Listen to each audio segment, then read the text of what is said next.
ఎంత చీటింగ్ చేస్తున్నారంటే తిరుపతిలో 160 గ్రాముల లడ్డు 100 గ్రాములకి ఇస్తున్నారు.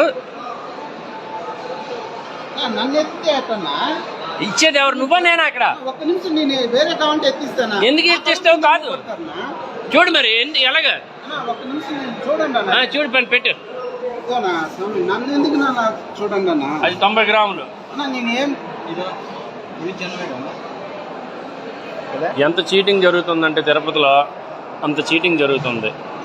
వైఎస్ జగన్మోహన్ రెడ్డి, సుబ్బారెడ్డి గారు చేస్తున్న చీటింగ్ ఇది.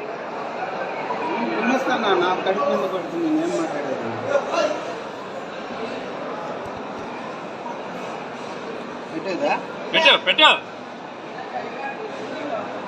ఇది తిరుపతి పరిస్థితి అండి. నిలువు దోపిడీ చేస్తున్న టీటీడీ వ్యవస్థ, నిలువు దోపిడీ చేస్తున్న టీటీడీ వ్యవస్థ. అందే 160 గ్రాములు ఉండాలి, 100 గ్రాములు ఉంది. ఇది టీటీడీ చేస్తున్న దౌర్భాగ్యం. చూసుకో, డబ్బులు ఇచ్చాను, డబ్బులు ఇచ్చాను.